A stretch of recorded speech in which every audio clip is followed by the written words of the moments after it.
Dear students, today we will read chapter 2 from civics, and the title of the chapter is Role of the Government in Health.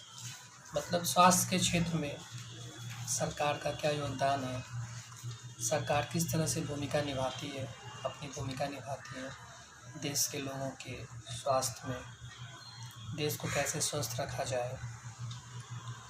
सबसे पहली बात आती है health is wealth, स्वास्थ्य धन है।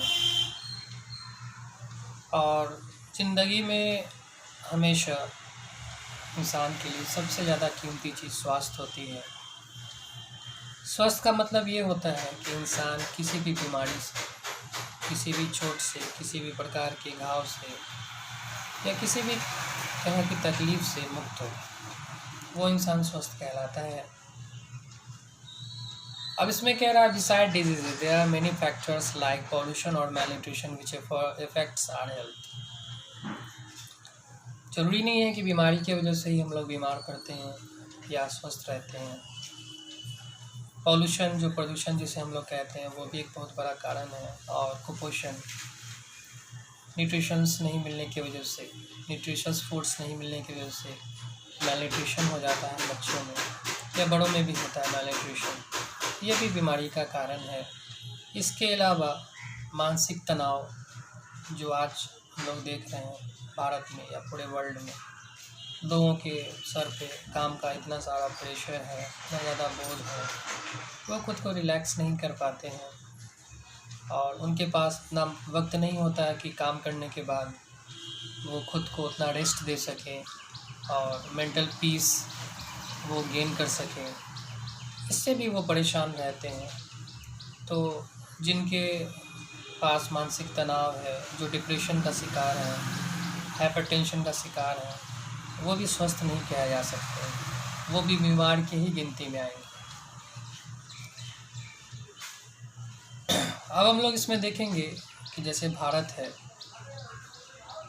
जहाँ बहुत सारे गरीब लोग हैं जिनके पास पर्याप्त भोजन नहीं है, सफाई सुथरा का पूरा खास ख्याल नहीं रख पाते हैं, वो उनकी याद पूरी ज़िंदगी गंदगी में बीत जाती है और सही से भोजन उनको नहीं मिल पाता है।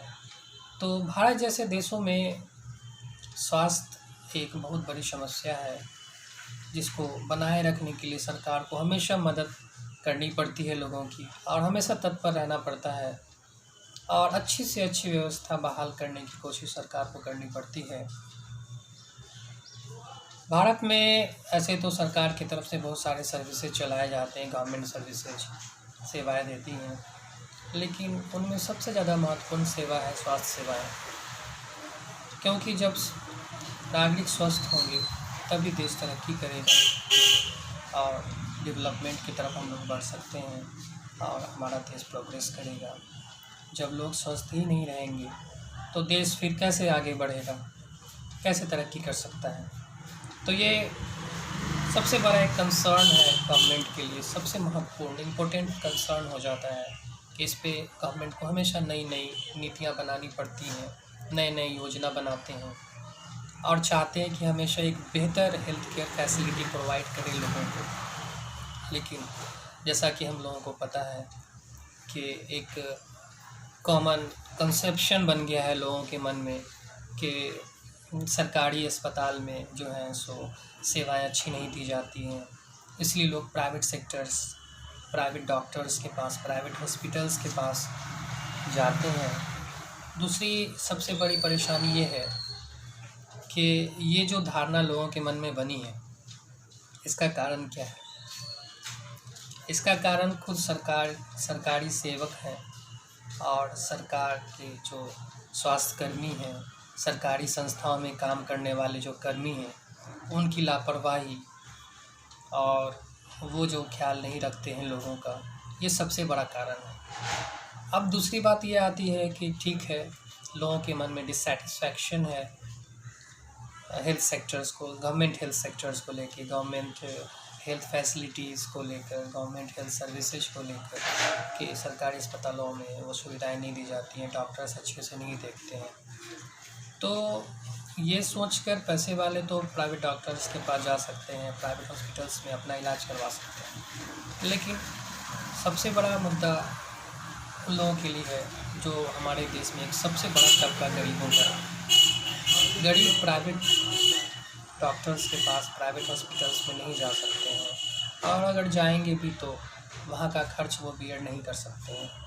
इसीलिए सरकार को इस चीज़ पे ध्यान देना चाहिए कि वो गवर्नमेंट हॉस्पिटल्स की फैसिलिटीज़ को और सर्विसेज को इतना बेहतरीन बनाए कि लोगों के मन में एक अच्छा मैसेज जाए लोगों के बीच कि नहीं, गवर्नमेंट हॉस्पिटल्स भी बहुत अच्छी फैसिलिटीज़ देते हैं, जिसकी वजह से वो लोग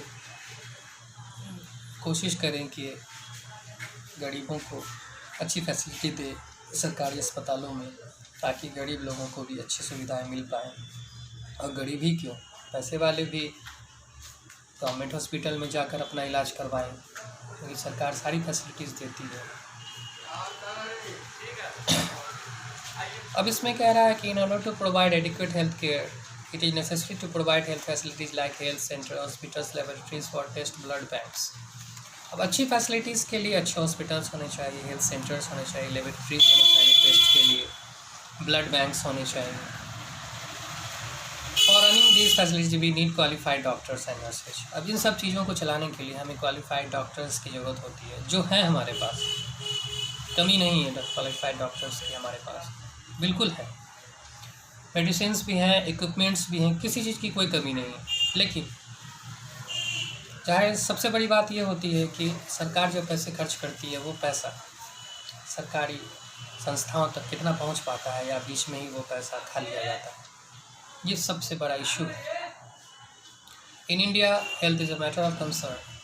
भारत में स्वास्थ्य और सोचने का विषय है, इसको इग्नोर नहीं किया जा सकता है।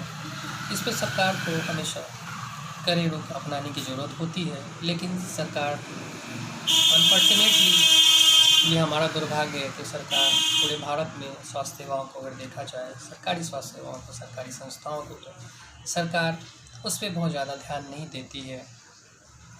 ट्यूबरकुलोसिस और मलेरिया के बारे में हम लोग जानते हैं, भारत में कितनी तबाही मचाती है ये। हर साल ट्यूबरकुलोसिस से, जिसको हम लोग टीबी कहते हैं, लाखों लोग मारे जाते हैं, और मलेरिया के कम से कम 20 लाख केसेज होते हैं पूरे भारत में। भारत अभी तक साफ़ पानी प्रोवाइड करने की क्षमता नहीं रखता है सारे नागरिकों को। ये हमारे दुर्भाग्य की बात है कि जिस गंदे पानी की वजह से लोगों को डायरिया हो जाता है और भी अन्य डिजीज़ों के शिकार होते हैं वो लोग। तो ये एक बहुत बड़ा कंसर्न है भारत के लिए, जिस पे सरकार को सोचना चाहिए और उसके लिए बहुत सारे कदम उठाने चाहिए। मेडिसिन ज़्यादा से ज़्यादा प्रोड्यूस करने चाहिए, और क्वालिटी मेडिसिन्स, वो नहीं कि खाया और बीमारी भी सही नहीं हुआ, ऐसे मेडिसिन्स नहीं देने चाहिए। लोगों के साथ धोखा नहीं होना चाहिए। अच्छी फैसिलिटीज़ प्रोवाइड करेंगे तो लोग स्वस्थ होंगे, लोग स्वस्थ होंगे तो हमारा देश स्वस्थ होगा, और देश स्वस्थ होगा तो देश डेवलपिंग से डेवलपमेंट कंट्री बनेगा, हमारा डेवलप्ड कंट्री बनेगा। तो इन सब चीज़ों पे ध्यान देने की बहुत ज़्यादा ज़रूरत है। नेक्स्ट वीडियो में हम लोग कंटिन्यू करेंगे इस चैप्टर को। आज के लिए इतना ही। गुड बाय बच्चों।